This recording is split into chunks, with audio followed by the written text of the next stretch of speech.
야곱이 이제 죽음을 맞이하게 됩니다. 야곱의 죽음. 야곱의 죽음 때문에 이제 그 야곱의 아들이었던 요셉의 형들은 굉장히 불안해하고 두려움에 휩싸이게 되어집니다. 왜냐하면 그 형들이 과거에 요셉을 팔지 않았습니까? 그리고 이제 요셉은 애굽의 총리가 되어져 있습니다.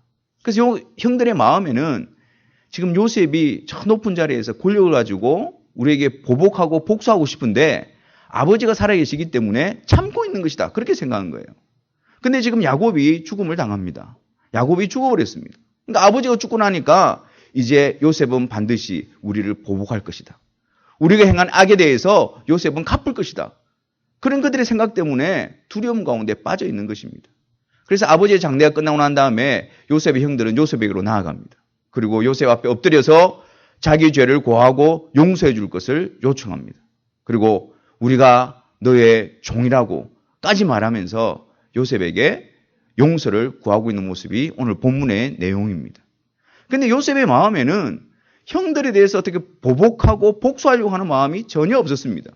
물론 형들이 자신을 팔은 그 일에 대해서는 깊은 상처고 또 아픔이었겠지만 그 모든 과정 가운데서 하나님께서 선하게 인도하시고 또 그 가운데서 하나님의 계획을 발견했기 때문에 또한 이전의 형들의 모습이 아니라 형들이 바뀌어진 모습을 요셉이 확인했기 때문에 요셉의 마음에는 형들의 생각처럼 보복하거나 갚으려고 하는 마음이 전혀 없었던 것이었습니다. 그런데 이 형들은 그들의 생각에 그들이 가지고 있는 생각 때문에 거기에 매여서 요셉의 마음을 확신하지 못하고 그런 두려움과 불안 가운데 지내게 되어졌던 것이죠. 여러분, 우리들도 신앙생활을 하면서 이런 요셉의 형들이 가졌던 그런 불안과 두려움을 가지지 않습니까? 우리들의 생각 때문에 하나님께서 우리에게 말씀하신 것에서 벗어나서 우리들 생각 때문에 그 생각에 상상의 나를 펴서 그 생각에 사로잡혀서 우리는 하나님을 두려워하고 또 하나님에 대해서 오해하고 있지는 않습니까? 분명히 하나님께서는 죄인된 우리들을 향해서 예수 그리스도로 말미암아 우리의 모든 죄를 용서하신다라고 말씀하십니다. 하나님께서는 예수 그리스도로 말미암아 우리의 모든 죄과를 멀리 옮기시고 우리의 죄악을 다시는 기억지 않겠다라고 약속하시고 말씀하십니다. 이것은 하나님의 약속이고 하나님의 말씀입니다. 하나님께서 말씀하신 대로 그것을 이루어 가실 것입니다. 그렇다면 하나님께서 예수 그리스도로 말미암아 우리를 용서하신다고 그랬는데 그 말씀의 의미가 무엇일까요? 그 약속의 의미가 무엇일까요? 무조건 내가 너희들을 용서하겠다 그렇게 말씀하신 것이 아니라 예수 그리스도를 통해서 용서하시겠다라고 말씀하신 것입니다. 그러면 하나님께서 예수 그리스도를 통해서 우리를 용서하신다는 말씀의 의미, 그 의미의 첫 번째는 바로 하나님이 예수님을 통해서 우리를 용서하신다는 말은 우리를 의롭게 하시겠다는 말입니다. 의롭게 하신다. 여기서 의롭게 하신다는 말은 법적인 용어인데요. 법정에서 더 이상 죄의 정죄나 죄의 고소가 없는 상태를 두고 하는 말입니다. 다시 말해서 너는 더 이상 죄의 근거가 있지 않기 때문에 너에게 내릴 형벌이나 심판이 남아있지 않다. 이 상태를 성경에서 의롭게 되었다라고 말씀하고 있는 거예요. 다시 말해서 하나님께서 예수 그리스도로 말미암아 우리를 용서하신다는 것은 하나님의 법정 앞에서 우리들을 의롭게 하신다는 말입니다. 예수 그리스도를 통해서 우리의 모든 정죄의 근거, 고소의 근거, 우리가 심판받고 형벌받아야 되는 그 모든 죄의 근거들을 하나님께서 도말하심으로 더 이상 우리를 향한 하나님의 심판과 형벌이 남아있지 않는 상태로 만드시겠다는 것입니다. 그것이 바로 그리스도를 통해서 용서하신다는 말씀의 의미입니다. 그런데 그 거룩하신 하나님 앞에서 그 의로우신 하나님 앞에서 우리의 모든 것을 다 알고 계신 그 하나님 앞에서 죄악된 우리가 어떻게 죄 없음, 심판 없음이라는 선언을 받을 수 있는 것일까요? 우리는 분명히 죄인인데 죄에 대한 정죄와 죄에 대한 근거를 가지고 있는 자들인데 어떻게 그 거룩하신 하나님께서 그 근거를 도말하시고 없애시고 우리로 하여금 의롭게 되었다. 더 이상 심판과 형벌이 남아있지 않다라고 선언해 줄 수 있는 것일까요? 그것이 바로 그리스도를 통해서 이 일을 이루어 주시는 것입니다. 우리의 모습과 우리의 행한 행위를 통해서 우리를 의롭게 하시는 것이 아니고 바로 그리스도를 통해서 예수 그리스도를 통해서 우리를 의롭게 하시는 것입니다. 그렇습니다. 하나님께서 부르시는 죄인들을 의롭게 하시기 위해서 죄 없으신 그 아들 예수 그리스도를 이 세상에 보내셨습니다. 그리고 하나님께서는 그 거룩하신 하나님께서는 하나님이 부르시는 자들을 의롭게 하시기 위해서 그들의 죄악을 예수 그리스도께로 옮기셨습니다. 그리고 그 거룩하신 하나님께서는 하나님이 부르시는 자들이 죄로 말미암아 받아야 될 그 모든 형벌과 심판을 그들에게가 아니라 예수 그리스도께 집행하셨습니다. 하나도 남김없이 모든 죄에 대한 대가를 예수 그리스도께 집행하시고 쏟으시고 모든 것들을 완료시키신 것입니다. 예수님 역시 하나님의 뜻대로 이 세상에 오셔서 하나님이 부르시는 자들의 죄를 대신 담당하시고 그 예수님께서 대신 받아야 되는 하나님의 진노와 심판을 다 받으심으로 하나님이 부르시는 자들을 그 예수 그리스도의 공로로 말미암아 의롭게 하시는 것입니다. 예수 그리스도 그분 안에서 우리의 죄의 근거와 정죄와 고소가 사라지게 되어지는 것입니다. 예수님께서 십자가에서 운명하실 때 다 이루었다라고 말씀하지 않으셨습니까? 그 말씀의 의미가 바로 이것입니다.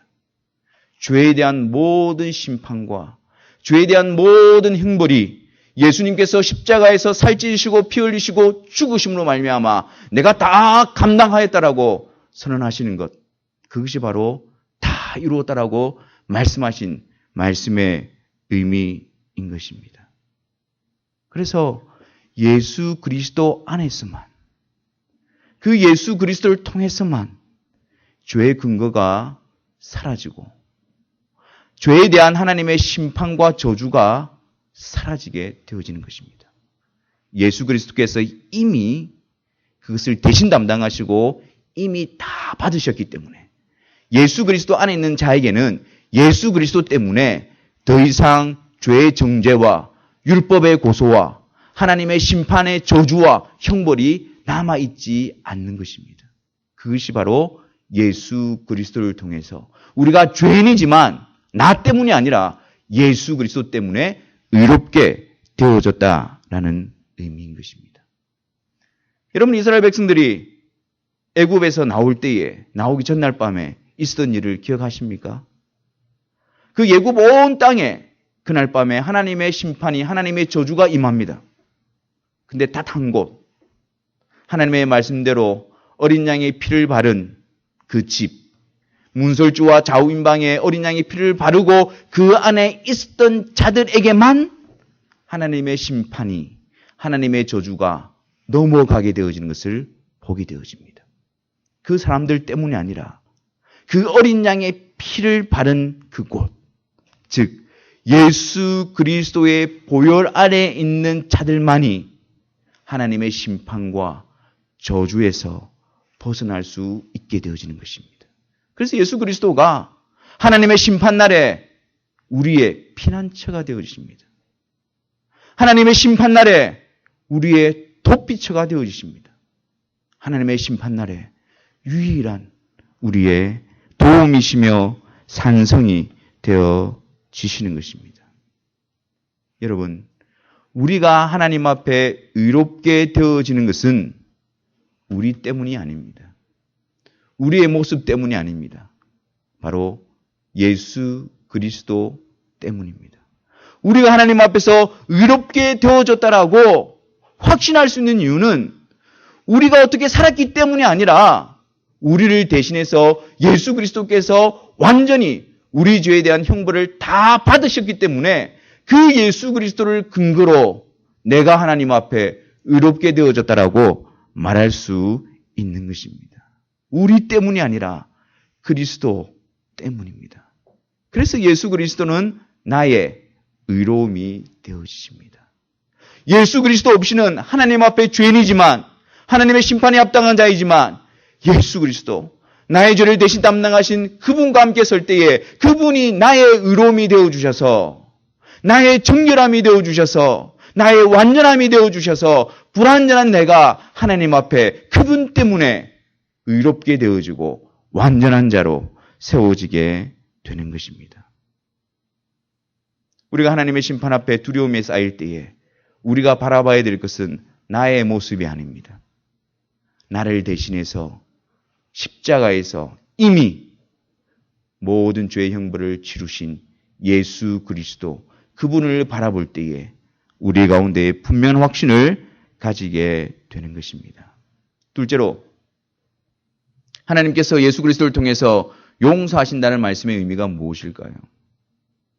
하나님께서 하나님의 법정 앞에 우리를 의롭게 하신다라고 그랬습니다. 두 번째 의미는 그 일이 실제로 우리 가운데에 일어나게 하시는 것입니다. 예수 그리스도를 통해서 용서를 받았다라는 것은 하나님의 법정 앞에 우리는 의롭게 되어진 자가 되었다는 것입니다. 그렇다고 해서 이제 우리가 마음대로 죄를 지어도 된다는 말씀의 의미가 아닙니다. 마음대로 죄를 지어도 예수님이 나의 의로움이 되시기 때문에 나는 천국 갈 수 있다. 이것을 의미하는 것이 아닙니다.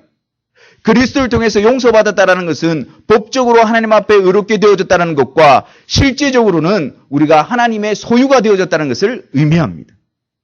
하나님의 법정 앞에서 우리가 의롭게 되어짐과 동시에 실제로 지금 우리의 정체성은 하나님의 백성, 하나님의 자녀, 하나님의 소유가 되어진 것을 의미하는 것이죠. 그래서 우리는 더 이상 죄의 권세와 사망의 법 아래 있지 않습니다. 동시에 죄악 가운데에 머물러 있을 수가 없는 자들이란 말입니다.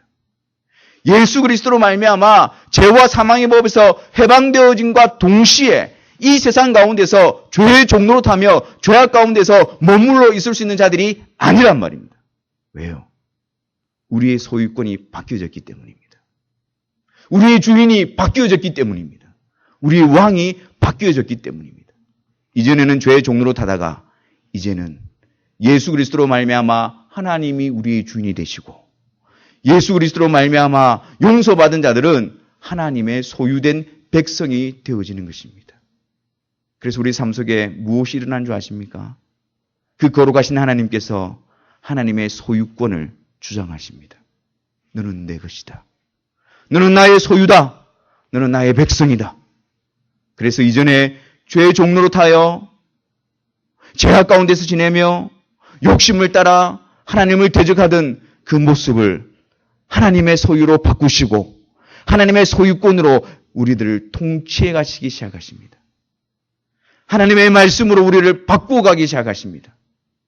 하나님의 말씀으로 우리를 새롭게 빚어가시기를 원하십니다. 그 일을 이루어가고 계신 것입니다. 그렇기 때문에 우리는 예수님으로 말미암아 내가 구원을 받았고 예수님으로 말미암아 내가 천국 갈 수 있으니까 지금은 내 마음대로 살아도 된다라는 자리에 머물러 있을 수가 없고 이것은 구원에 있어서 모순된 모습이라고 말할 수밖에 없는 것입니다. 내가 하나님의 백성이 되어졌고 예수 그리스도로 말미암아 구원받은 백성이 되어졌다면 지금 이 땅에서 천국에 들어가기 전에 하나님의 소유된 자로서 하나님의 백성으로서 하나님의 자녀로서 하나님의 소유권과 하나님의 통치권이 우리를 지배하고 다스려가게 되어지기 때문입니다. 그래서 성경은 그리스도를 통해서 용서받은 자들을 향하여 이렇게 말씀합니다. 더 이상 죄의 종로로 타지 말라. 너희 몸을 하나님이 기뻐하시는 거룩한 산제사로 드리라. 불의의 병기로 드리지 말고 의의 병기로 드리라. 여러분, 이것은 우리가 지켜야 될 어떤 명령적인 의미가 아닙니다. 그리스도 안에 용서받은 자의 정체성입니다. 이 세상에서 그렇게 살아갈 수밖에 없는 자들의 모습인 것입니다. 그리스도 안에서 용서받은 자의 모습은 그 죄가 더 이상 지옥으로 끌고 갈 수 없을 뿐더러 그 죄악 가운데서 방종하도록 내버려 둘 수도 없습니다.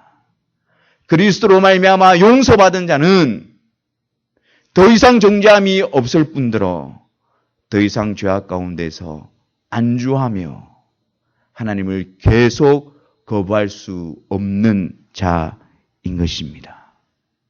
하나님께서 우리를 놓치지 아니하시고 죄악에 익숙한 우리들을 향하여 하나님의 소유권을 주장하시고 그 하나님의 소유권을 주장하시면서 이전에 불법적으로 점거되어졌던 그 모든 것들을 철거하시고 몰아내시고 그곳에서 하나님께서 하나님의 자녀다운 모습으로 빚어가시고 세워가시는 것입니다. 이전에는 죄의 도구로 사용되어졌다면 이제는 하나님의 영광의 도구로 세우시고 만드시고 빚어가시는 것입니다. 물론 이 일을 함에 있어서 우리 가운데 많은 방해와 우리 가운데 많은 도전과 유혹이 있습니다. 이전에 우리를 지배했던, 이전에 우리를 사로잡고 있던 죄가 거짓으로, 속임수로 계속해서 주인 행사하려고 합니다. 그리고 죄에 익숙했던 우리의 마음과 우리의 태도가 자꾸 해서 그 죄에 유혹되어지고 또 따라가려고 하고 넘어지려고 하는 모습이 있습니다. 그래서 하나님의 뜻에 따르고 하나님의 말씀에 순종하고 하나님이 행하신 일에 믿음으로 반응하는 것이 우리에게는 전혀 불가능하고 어려운 것처럼 보일 때도 있습니다. 하지만 그런 현실과 그런 상황 가운데서 우리의 연약함과 우리의 넘어짐 가운데서도 하나님은 예수 그리스도 안에서 우리에 대한 소유권을 절대로 포기하지 않으십니다. 그 하나님께서는 절대로 우리를 통치해 가시는 일을 멈추지 않으십니다. 하나님께서 부르셨다면 하나님께서 끝까지 붙드시고 하나님께서 부르셨다면 하나님께서 끝까지 그 나라에 이를 때까지 우리를 이끌어 가시는 것입니다. 왜 우리 안에 회개가 터져 나오는 것일까요? 왜 우리가 회개하는 삶을 살 수밖에 없는 것일까요? 왜 우리 안에 하나님의 말씀이 끊임없이 계속해서 역사하고 그 말씀대로 우리를 이끌어가고 그 말씀 앞에서 살지 못한 모습을 회개하게 하는 것일까요? 우리의 선함 때문이 아니라 우리의 양심 때문이 아니라 하나님께서 우리 안에 하나님의 소유권을 주장하고 계시기 때문에 우리 안에 회개가 터져 나오는 것입니다. 이전에는 그것이 죄인 줄로 몰랐습니다. 이전에는 그것이 하나님의 말씀에 벗어나 있는 줄도 몰랐습니다. 그것이 나와 무슨 상관이 있느냐 그렇게 살았습니다. 근데 하나님께서 그리스도 안에서 우리를 용서하시고 하나님의 소유로 만드시니까요. 하나님께서 우리 안에 소유권을 주장하시니까 하나님의 말씀 앞에 우리가 바뀌어져 가고 하나님 말씀 앞에 죄악된 우리의 모습을 보게 되어지고 그 죄를 애통히 여기게 되어지고 하나님 말씀에 순종하고자 하는 열망과 갈망에 사로잡히게 되어지고 성령께서 말씀으로 우리를 다스려가기에 성령께서 말씀으로 이전의 주인에게 점령되었던 지역을 다시 부서뜨리시고 회복시켜 가기에 우리 안에 회개의 삶이 터져나올 수밖에 없는 것입니다. 정리하자면 하나님께서 그리스도를 통해서 우리를 용서하신다는 것은 법적으로 우리를 의롭게 하신다는 의미입니다. 우리 때문이 아니라 예수님이 우리 죄에 대한 모든 것들을 다 담당하셨기 때문에 그 예수님 안에서 하나님은 우리를 향하여 의롭게 되었다라고 선언해 주십니다. 그러므로 날마다 매 순간마다 나의 모습을 바라보는 것이 아니라 예수 그리스도께서 이루신 그 놀라운 그 완전하신 의를 바라보시기를 바랍니다. 동시에 하나님의 예수 그리스도로 말미암아 하나님께 용서받은 자들은 이제 하나님의 소유가 되어져서 그 하나님께서 주인이 되어져서 그 하나님께서 다스려 가시고 통치하시고 소유권을 주장해 가십니다.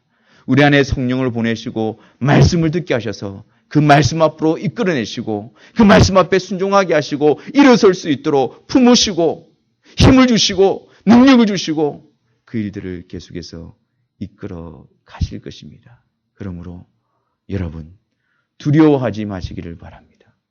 예수 그리스도 안에서 의롭게 하신 하나님의 약속을 붙들고 더 이상 죄와 사망의 법에서 해방되어졌음을 확신하시고 동시에 성령 충만을 강구하셔서 하나님의 말씀 앞에 하나님의 소유된 자로서 순종하는 자로 믿음의 발걸음을 말씀 앞에 순종하는 믿음의 발걸음을 내딛는 저와 여러분들이 되시기를 주님의 이름으로 축원합니다.